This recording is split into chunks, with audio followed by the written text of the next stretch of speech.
তুমি ভানু কত নামে নামে এসো এসো আমরা দুজন মিতে পাতায়।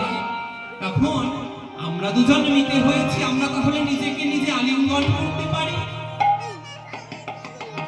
আলিঙ্গন করতে গিয়েছে যখনই, তখনই সূর্যকে হনুমান নিজের বগলতলায় প্রবেশ করে আর উদিত হতে পারেনি।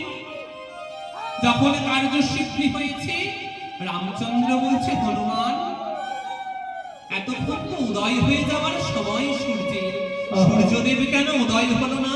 প্রভু মার্জনা করো প্রভু, আমি একটা অপরাধ করে ফেলেছি। তুমি হলে সৃষ্টি স্থিতি লয় প্রলয়ের মালিক।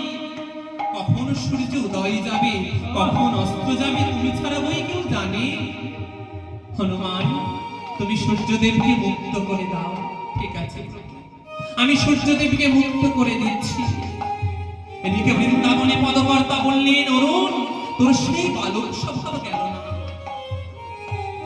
আজকের নিশীতে আমার রাধা গোবিন্দ শয়নে গেছে, তুই এখন অসময়ে উদিত হলি।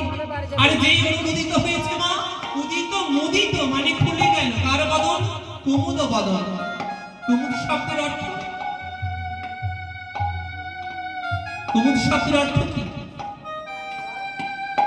সারা নিশি প্রস্ফুটিত হয়েছিল।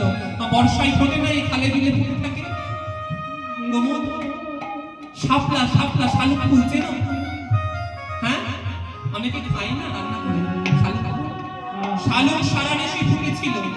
অরুণোদয় হয়েছে জেনে সকলে মুদিত হয়ে যাচ্ছে। আর যেই শালুকের বুকে বসেছিল যেই চঞ্চল ভ্রমণী, সারা নিশি তার মুখে মধুপান করে প্রেমে ভালোবাসায় তাকে আকৃষ্ট করে সেই প্রেমের বদন ছেড়ে যেতে তার ইচ্ছা করে না। তাই সে চমকে চমকে উঠছে আর যাচ্ছে কার কাছে? পদুমিনীর কাছে, পদ্মের কাছে।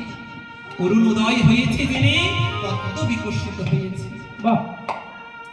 তাই পদকর্তা বলেন, আরে কি জানি সজনী রজনী থর, রজনী থর, কি জানি সজনী রজনী থর, কি জানি সজনী রজনী থর।